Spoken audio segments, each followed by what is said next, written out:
Welcome to Journaling with Nature, the podcast for those who want to turn curiosity into wonder, a pencil sketch into a rabbit hole of discovery, a moment of stillness into a life full of joy. I'm your host, Bethan Burton. Let's open the pages of our nature journals and explore this world together. Hello, this is episode 112. I hope you're doing well. I've just spent the weekend with a group of wonderful people at a small local festival, which was focused on bush regeneration, connecting with the land, and connecting with people. And I'm feeling full and happy and ready to start a new week. And this conversation I'm about to share with you makes me really happy too. I'm speaking with Mirja Brandorff, who is from the Netherlands, and it was so good to speak with her. She's leading the way in bringing nature journaling to the Netherlands through her work, and she's recently published a book in Dutch about nature journaling, and as you'll see, she lives from the heart and loves to experience the world by paying close attention to her senses and what she experiences through her senses in nature. Mirja has been keeping a sketchbook since she was a child, and during our conversation she showed me her original sketchbook that she created when she was a young girl to identify birds, and as well as that she showed me some pages from her more recent sketchbooks. So that you, the listener, can get a sense of what I was seeing, I tried to describe the sketches that Mirja showed me, and I've put some of the pages up on my website below this episode so that you can see them too. So now, let's listen.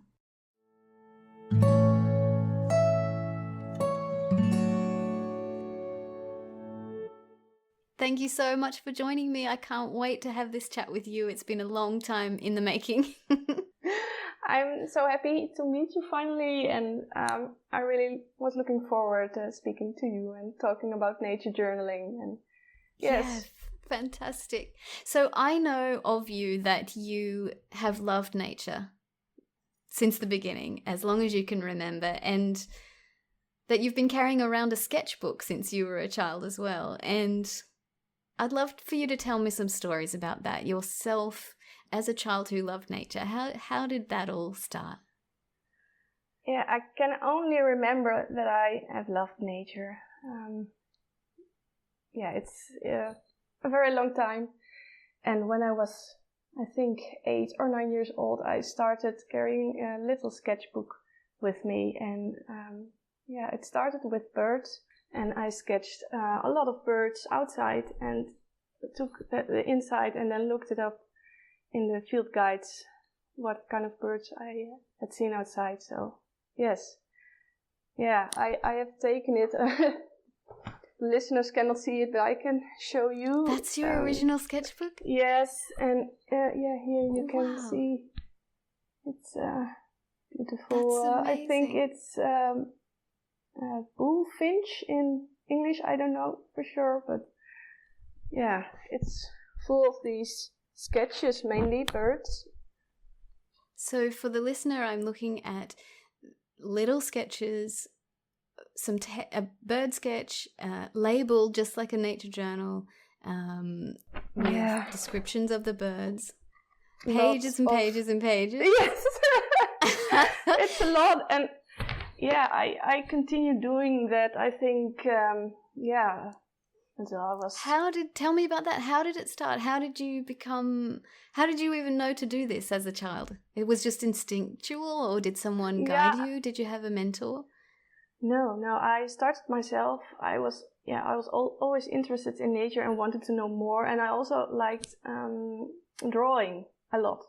Mm-hmm. I was always drawing, not only nature, but all kind of things. Mm-hmm. And I loved writing stories, so it was always that combination I really loved. Mm-hmm. Yes. That's amazing. Yeah, and it started with birds and then butterflies and flowers, and yes, it became more and more. So tell me about the nature that you had around you when you were a child and how you experienced that. What did you see? What were the places that you used to play and experience as a child? I lived in a village, and I could go outside a lot in beautiful nature. It was a bit forest and moor. Moor? I don't know. Do I pronounce it? A lot of water, and we had a beautiful river nearby. And when we were older, we had also canoes, and we can go on the river with the canoes. And yeah, I think I had a very beautiful youth, playing a lot outside and a lot of beautiful nature. Yeah. In my area. How did it develop from there? You were already keeping nature journal. I often ask my guests, when did you come to nature journaling? But you came to it so early, and I'm so interested in how that developed over time and where you were drawing your inspiration and influences, and how your nature journaling developed to where you are now. How did from that young person who was 8 years old drawing birds, what happened next with your nature journal journey? I think I had beautiful pencils, drawing pencils. Yeah, I bought beautiful drawing pencils when I was 12 or something, and I was making my sketches more beautiful and more inside, so I spent more time on my sketches, and I think it developed more to art than field sketches. When I grew older, I became more interested in art, and yeah, I think it was more getting into that direction. And when I was, I think, 30, I started with the nature sketches again, and first only pencil, and I wanted always to draw with watercolor, and I started watercolor, and finally I also succeeded. I did several times, but yeah, I put it away because it was not beautiful. But then I succeeded, and I discovered the nature journaling community, and I thought, I'm not the only one. And that was the moment. It was getting bigger and bigger, and yeah, I got really inspired. Yes. That's fantastic. And so now you're pioneering the nature journal space in the Netherlands. You wrote about it not being a very big or well-known practice in the Netherlands, but you're really working to change that, and I love the work you're doing. Yes, it's not well known at all, and I can feel it is changing now. Yeah, yes, it's growing slowly, but it's growing, and I think that's great. And I hope it will grow bigger in the Netherlands. And yeah, and so it's really important, I think, that resources are locally specific and in the local language. So it's really important to have Dutch as the language, because language is so connected with place. There's local words, there's words for animals that are local. I'd love to hear you speak about that, the importance of language and having nature journaling resources in the language of that place. Yeah, I think that is very important that you have resources in your own language, because a lot of names, as you say, from animals, plants, are in their own language, and all these mainly plants have stories, and it's in different parts of the Netherlands. They have different names and different stories, and I think that's great about language. It makes it a lot diverse. It's also a connection to history. Yeah, absolutely. And so congratulations about your book. You've published a book about nature journaling. Thank you. Tell me about this process. It's fantastic, and I'd love to hear more about it. Oh, it's I was starting to put my nature journal pages on a blog, and then also on social media, and that was also the time I found the International Nature Journaling community, which I'm very grateful for, because otherwise I had not come that far. But that blog was seen by women from, how do I say this? I don't know how to call it, but she thought it was very beautiful to make a book out of it.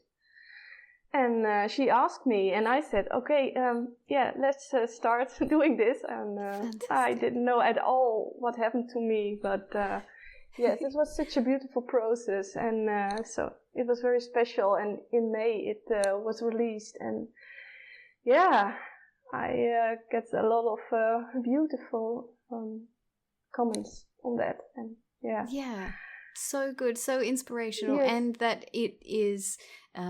because there's a lot of resources in English, and that you're pioneering this space in Dutch is so valuable and so important. And I just hope that it spreads far and wide. I think it's a beautiful practice, and that you're bringing it to the Netherlands is really, really wonderful. Thank you. I hope I will inspire a lot of Dutch people, and also from Belgium. It's the country underneath the Netherlands, and they also have a part speaking Dutch. Yeah. Yes, so good. And so, what was the process of writing the book like? Did you gather ideas for the chapters and then create drawings, or did you pull drawings from your blog? What was the process like? It was mainly pages from my journal. Yeah, I went to my old journals, and I thought, I had to go back and think, what is it, what I'm doing? How am I, what's my process? I really had to go to think of my process, my nature journaling process. And that was also very valuable for me, because I was just busy, not thinking at all. Just doing it, Yeah. Yes.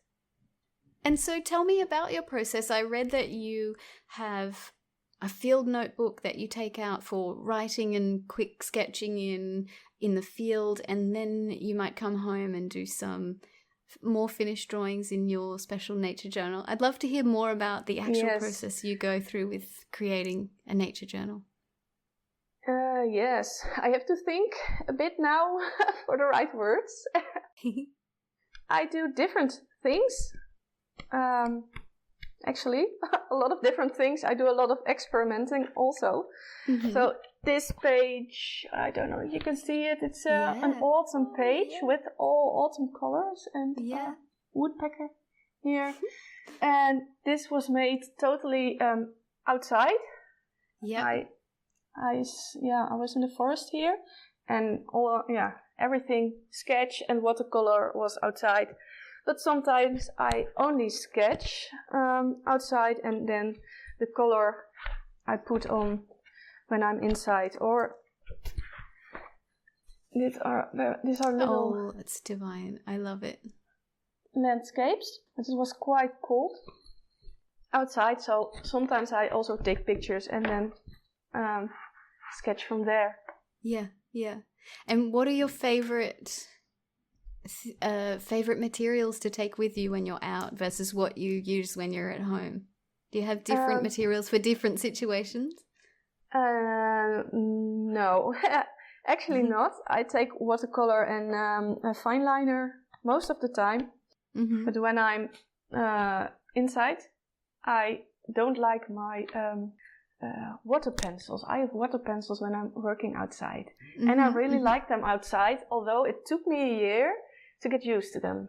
Okay. And when I'm inside, I like to use watercolor with a normal brush.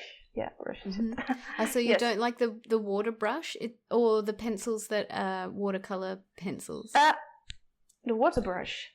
Okay, so you use the water brush outside but not inside? Yes. Yeah. I like them outside, but not inside. Yeah. I must say, I'm not a fan of the water brush. I can understand it practically. I think that it's a great tool and super useful, and I haven't got used to it yet. But some people love it for both outside and inside. No, not for me. Yeah. Yeah. But outside, it's great. Yeah, I don't have to carry water, and I can very fast put color on the page, and I like that. Yeah.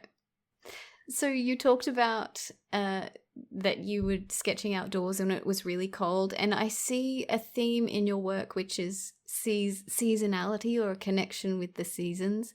And you've written about finding a cool place to sketch in the summertime, and also the other extreme, which is, the challenges of sketching outdoors in winter. I'd love to hear you talk a little about your connection with the seasons and what's that like in a place where the seasons are quite dramatically different from month to month.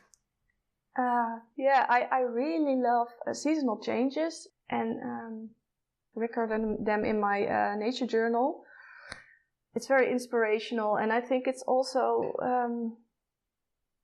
to make a connection with these changes and with the nature around me. It makes me feel more connected to my surroundings, and that's also what I like about it. Yeah, when I'm outside sketching, the temperature, whether it's very warm or cold, it affects my who I am and what I'm drawing and the way I am drawing. So that's very interesting, because nature, it's not only making a beautiful picture on my page, but it's also, when it's cold, I have to draw very fast because I'm getting cold or getting cold hand or I'm not comfortable. So that really makes another page than when it's 20 degrees and it's very comfortable outside. Yeah. Yes. I can take more time, and I think it's wonderful to see that back on the pages, that it's, nature's affecting me and my drawings. Yeah. Yes, I love that. And it changes your movements. It changes the energy that you bring. Yes. There might be a more sort of high intensity energy in winter because you're getting things done so that you can get warm.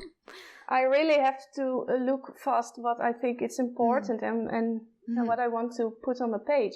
And that's more, you cannot put very much detail in it. So you have to pick the most important things out of it. It can be very powerful. Yeah. Yeah. It's like almost like a haiku poem. Like you just have to distill it down. Yeah, I mean that. Yes, and I can show you one. It's drawing. I made it outside when it was, I think it's maybe here. It was -2 degrees. Wow. Okay. And you can see little the ice. Well, it was ice on the page here. Oh yes, the ice is affecting. It was freezing. The paint. Yeah.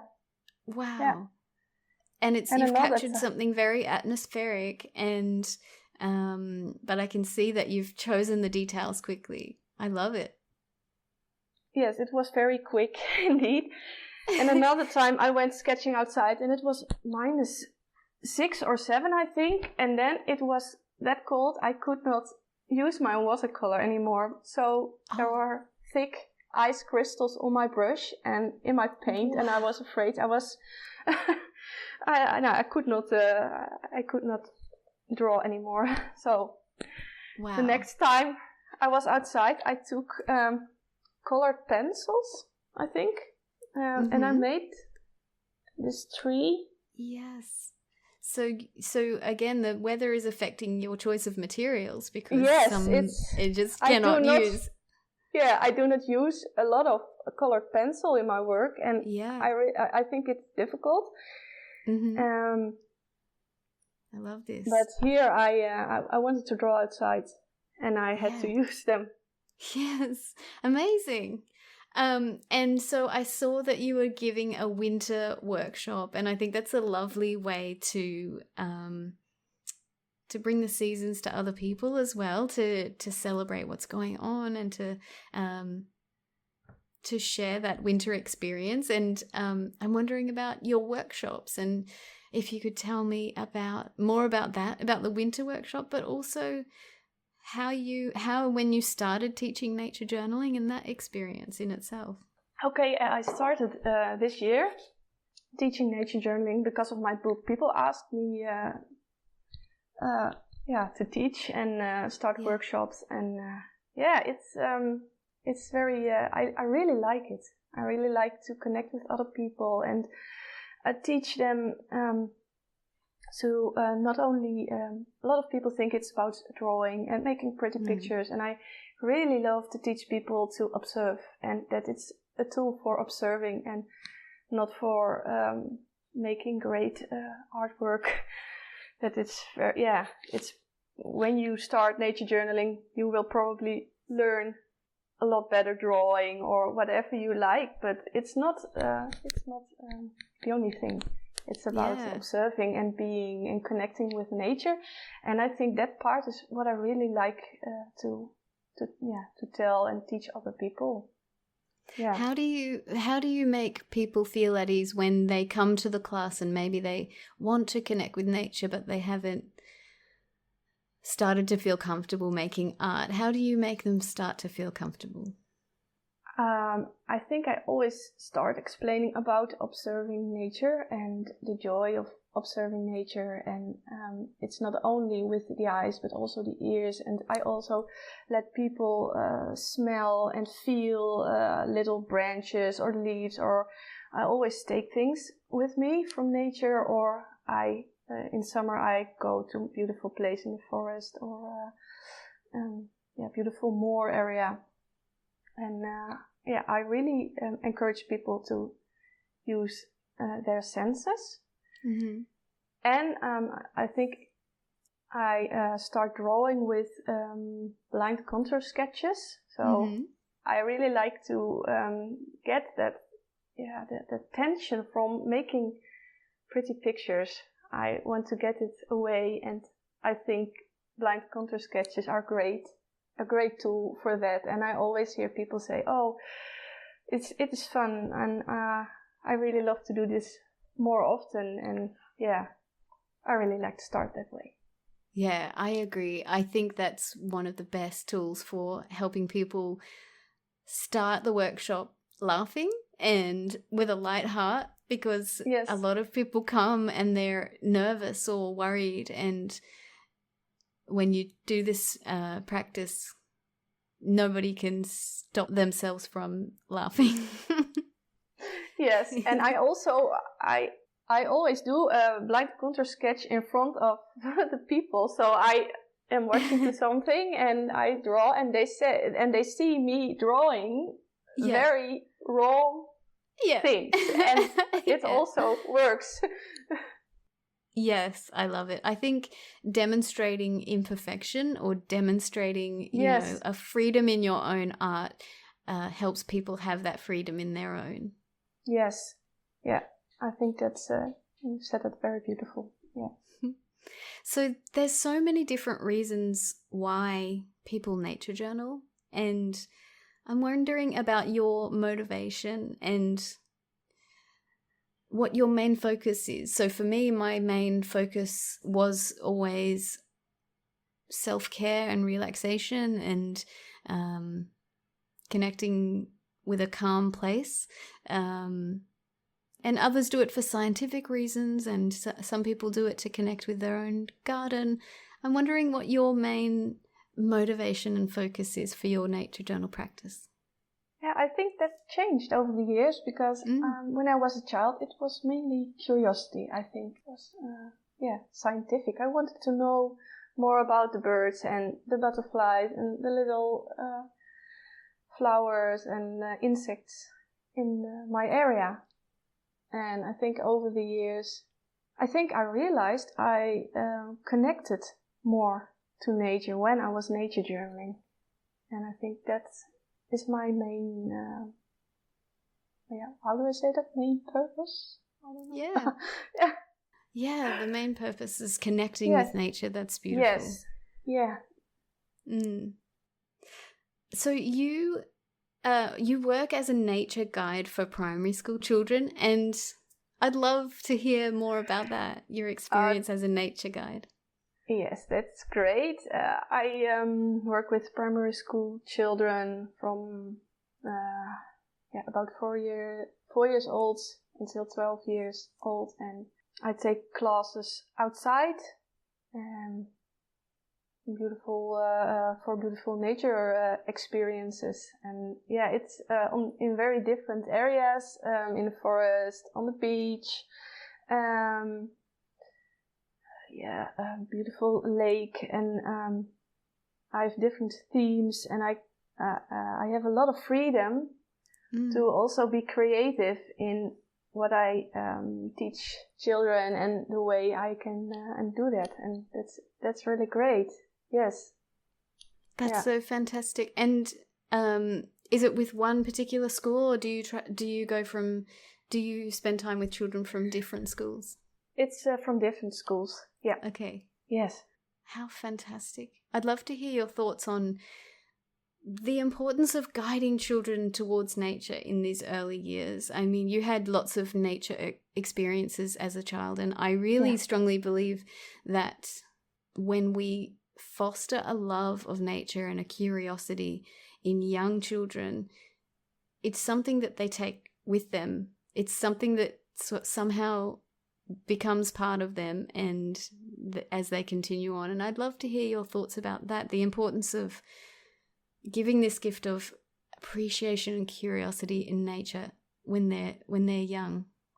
Yeah, I totally agree with that, and I think it's all about connection, nature connection, and I always focus on to help the children connect with the nature in their own area and be curious and exploring, and also seasonal changes. I want to make them aware of things that are very normal in their surroundings, but they don't see it, or they don't know what it is. And I really love to teach them about it and make them curious and make them ask questions and explore it.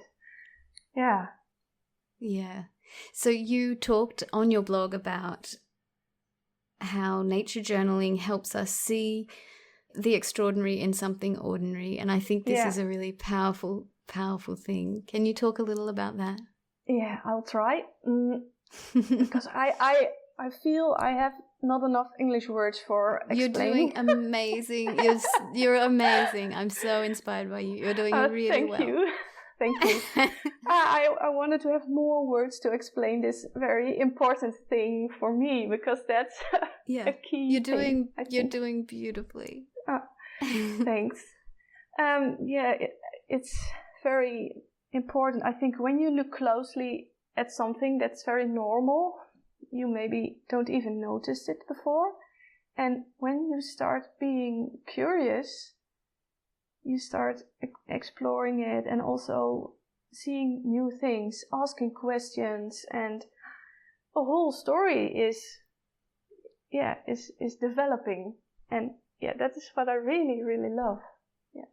Yeah, I like how you said story, because there's so many stories around us in nature, and we just have to sit and watch them. And even the story of, a bee visiting this one particular flower, or a bud opening over a period of days, or really, really simple things like an ant carrying a seed above its head or something like that. Wow, like when we take a moment to watch and listen to these nature stories, like you say, they're wondrous. They're exciting to watch them unfold. Yeah, and when you really feel it, what is happening, and you really let it get inside you, you think, oh, that's wonderful. How is this possible? It's that's always that's happening with me when I'm nature journaling, or walking in nature, or being in nature. And I have this experience, and I wonder if you have it too, that there's a feeling inside that's really profound of having shared a moment with another creature. So when you observe that little story unfolding, that ant, carrying something home, or whatever the story is, or just a bird who comes down to see what you're doing, or whatever it is, there's a connection made with that particular individual ant or bird or butterfly. Do you feel that too, that there's something profound in being in the same space with another creature? Yes, I think when I'm nature journaling, something special is happening because I'm sitting or standing still, and I get one with the surroundings. Do I say this? Yeah, Yes. and I'm not just a passenger. I'm into it, and I think that's maybe that's what you mean too. But Yes. I think that's beautiful. Sometimes a dragonfly comes on my page, or I had a lizard in my nature journaling bag, sitting on my nature journaling bag once, and these are very, very special moments. And when you're just rushing, by, you don't get really into these surroundings and into these, experience. Yes, absolutely. And you have a project that you're working on that highlights this idea of the extraordinary in the ordinary. You've been painting and journaling wildflowers on the roadsides and on cycle paths, and I think this is a wonderful way to highlight that. Simple things that we see all the time but haven't taken time to notice. Can you tell me about that project? Yes, it was in spring. I think I have a lot of nature journals put on my table so I can look into them. Yes, it's this one. Yes, ooh. Fantastic. So it's a concertina book, and you're unfolding it, and I can see different moon phases, and I can see different common plants as well as insects that maybe visit them. Yes. And I wanted to sketch the first time I saw the flower when the flower was open, and it started with this one. Mm-hmm. It's in January, and I was wondering what's coming first and what's the main color in nature. That was also one thing I noticed when doing this. I think I don't know how to pronounce it. This one, it's a very common flower. Dandelion. Yeah, I think it's a very common flower in the Netherlands and all over Europe. And when it's and it has its main time to bloom, then it's all yellow on the in the grasslands, and so the color that's dominating the landscape.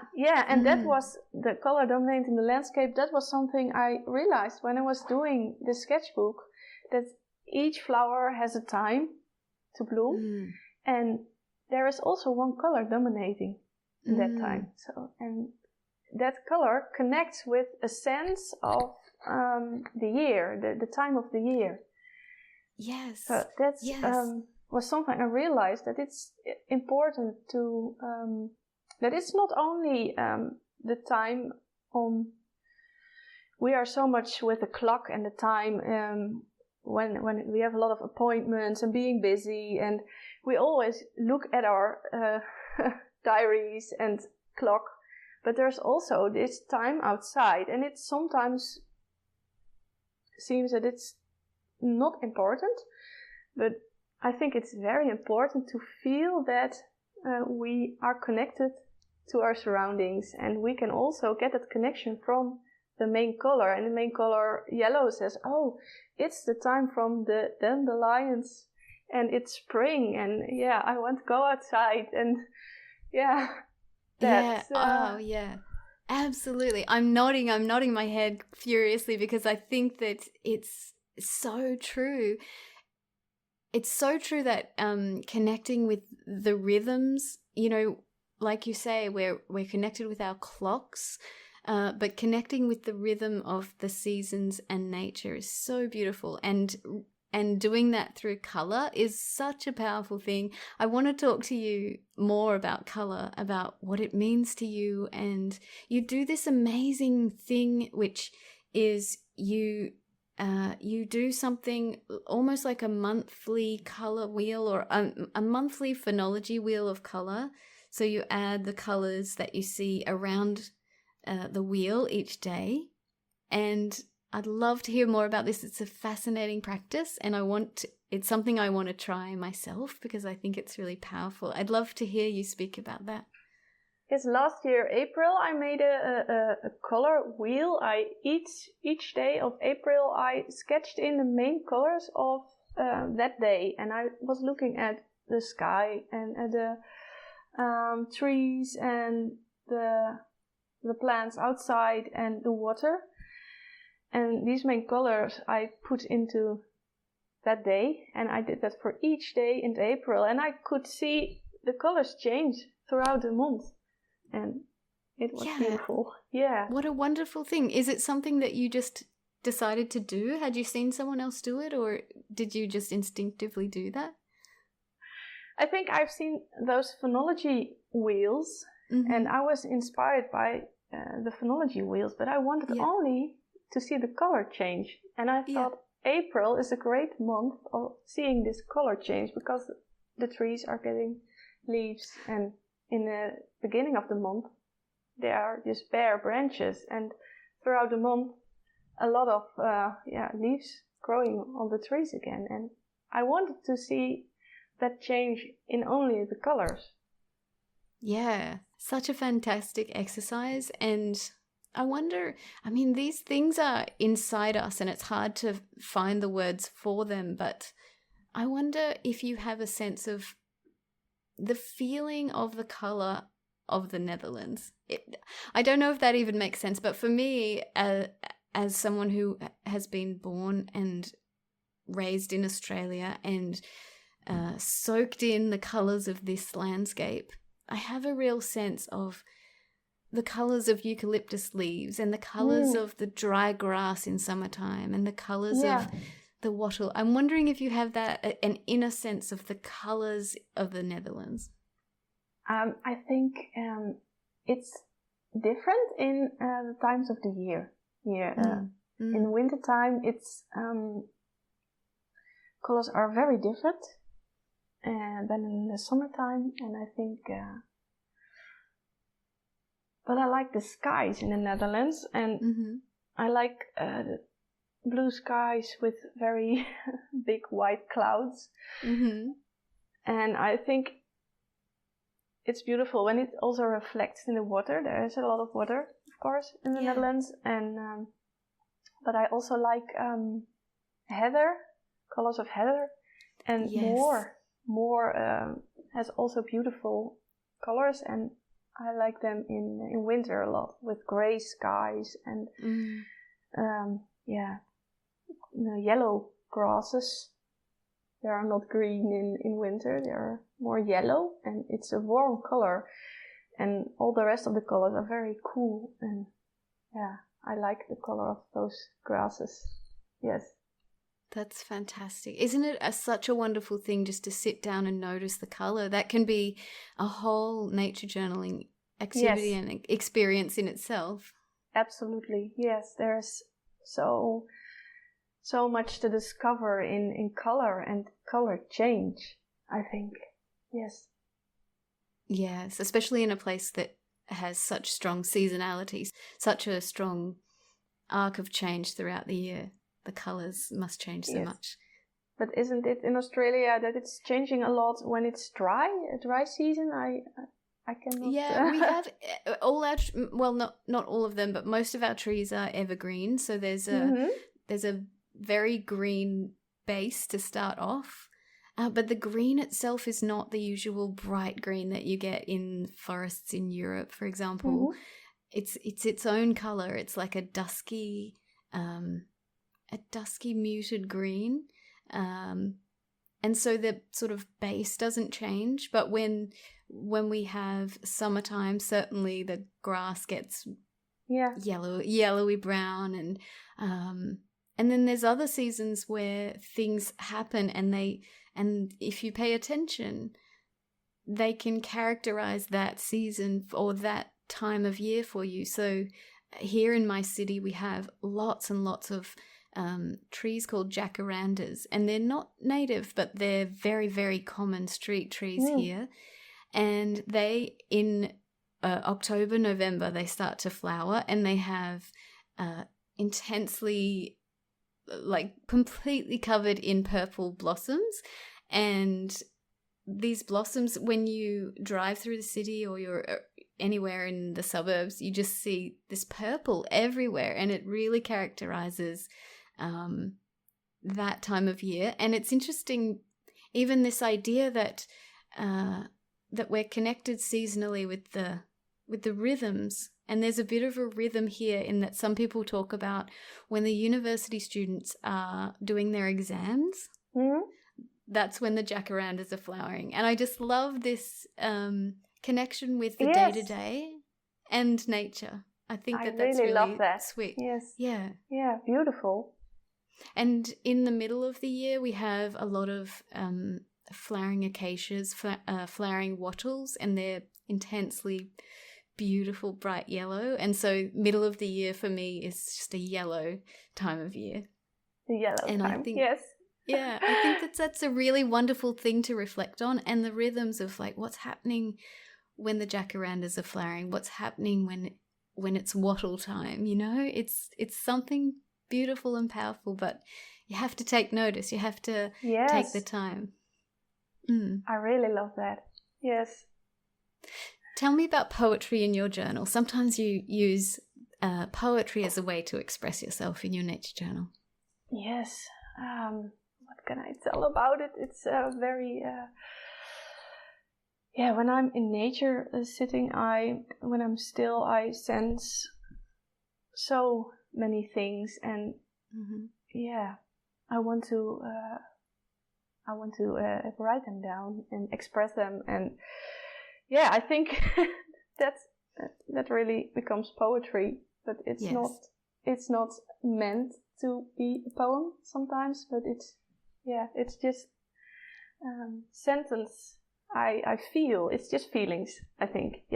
Yes, I see that. I can see exactly what you're talking about, that there is sometimes when you're sitting in nature something really special about that particular moment, and you can capture that moment with a sentence that becomes a poem.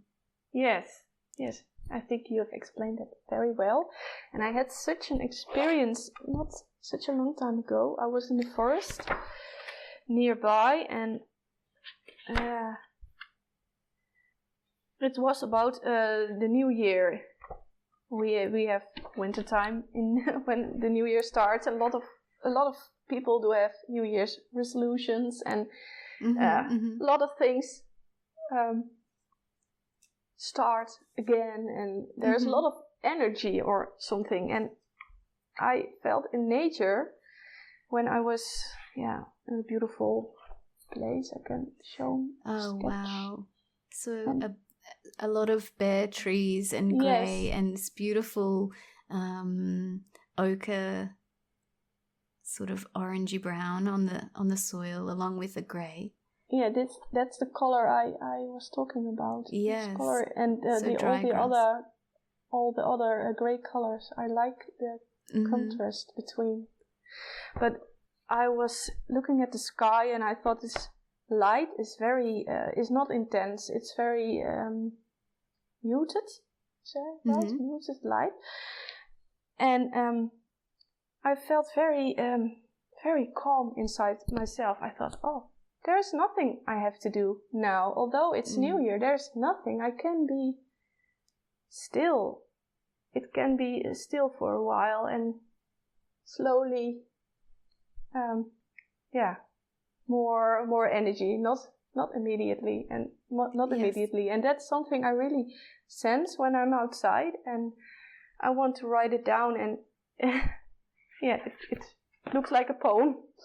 Then. What a beautiful moment to capture that there's a pause. Maybe a pause in between the 2 years, just for a moment before we pick up everything and start again. We don't have to start everything immediately again. We can, I think nature is always resting. in winter in the Netherlands, and we can also look at nature and look inside ourselves, and maybe we can these seasonal changes incorporate into our lives, and seeing there's a rest and there is periods of rest and periods of big energy, and it's not only doing a lot of things. You have to rest like nature. Yes. And I think that's very good to realize.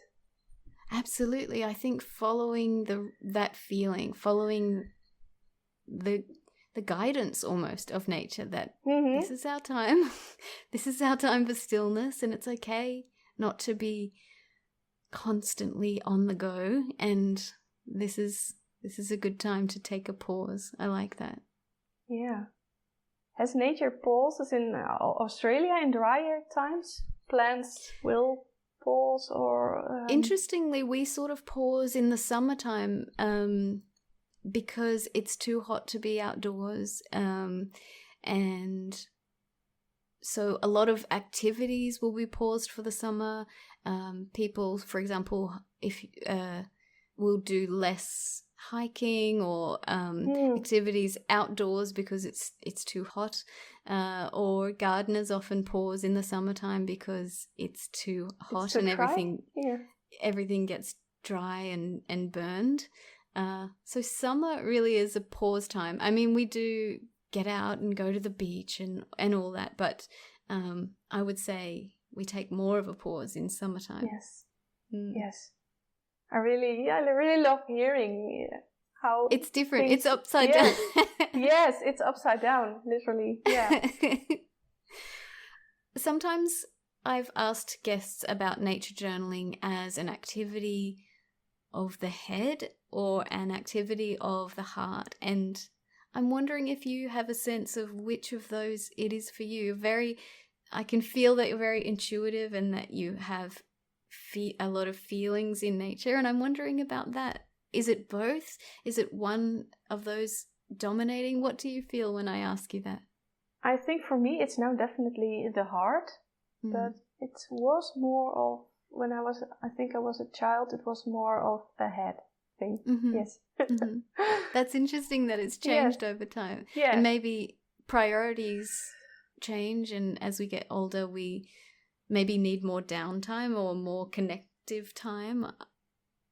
I mean, kids are naturally brains open and curious to the world, and it's interesting to hear you say that it's changed over time. I think it's mine, seasonal change. Yeah.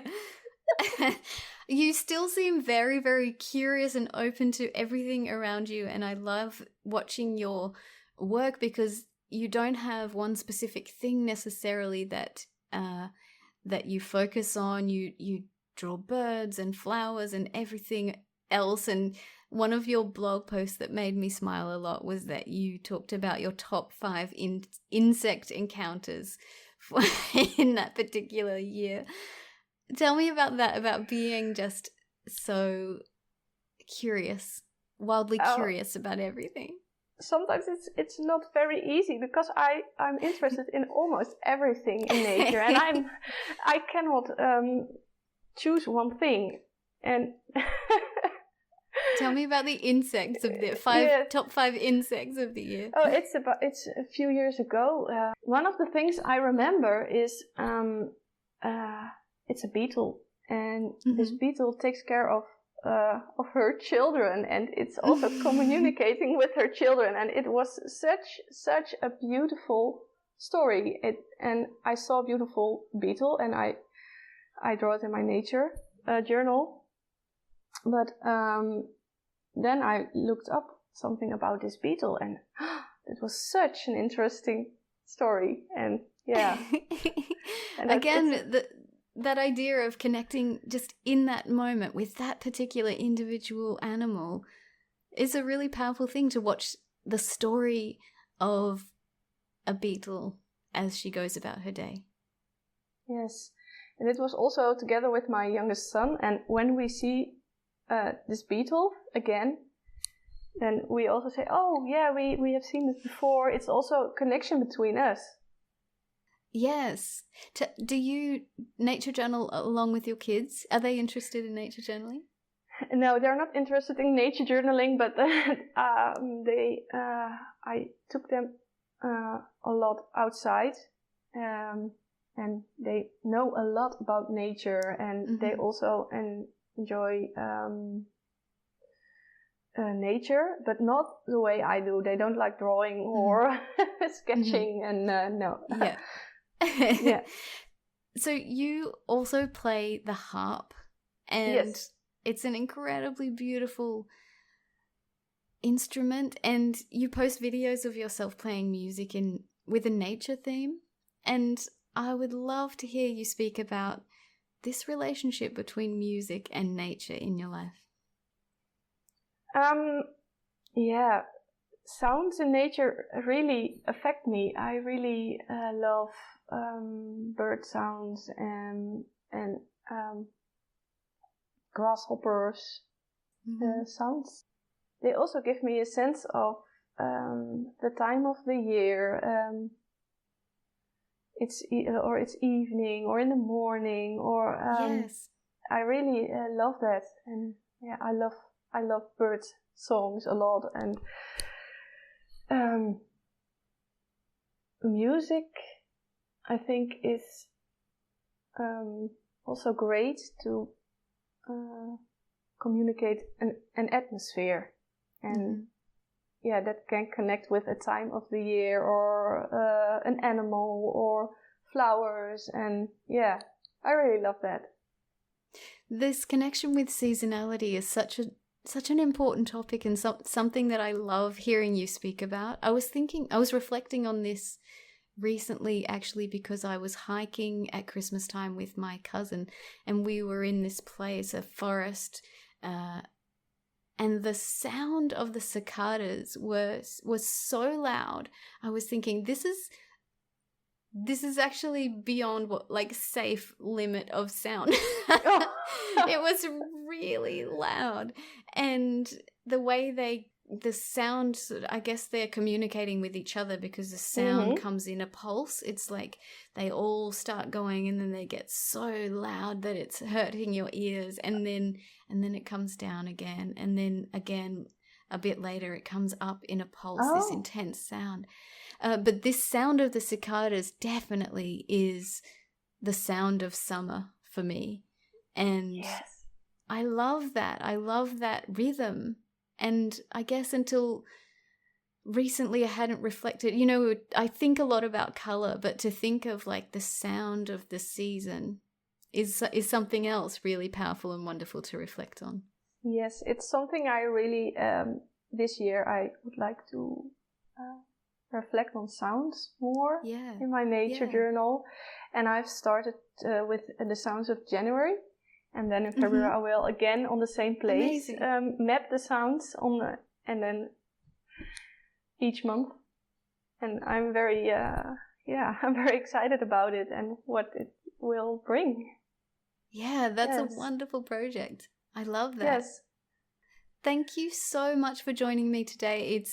It's been really, really heartwarming to talk to you and to hear all about the things you're doing. I find you incredibly inspiring, and I'm really grateful that we had this chance to chat. I'm very, very happy to speak to you, to chat to you, and I really, I have no words.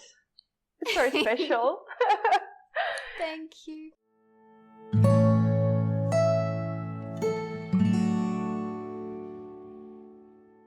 I hope you enjoyed this conversation with Mirja. I love how connected she is with the seasons, and how each season, the temperature and the conditions around her have an effect on the type of energy that she brings to the page in that moment. In winter, a light and quick energy, distilling the scene and capturing it quickly because she's cold or perhaps uncomfortable. And in summer, more details and more time spent on the sketches. I also especially love the way she spoke about sensing the seasons by tracking the different colors of a month or the different sounds that are heard each month. This is a powerful exercise, and that I really also want to try in my own journals. So check out the show notes and navigate to the Journaling with Nature website, where you will be able to see some of the specific pages that Mirja shared with me during our conversation. And also, if you use Instagram and Facebook, use the links in the show notes to follow her there for more nature journaling adventures. Thank you so much for listening. See you next week.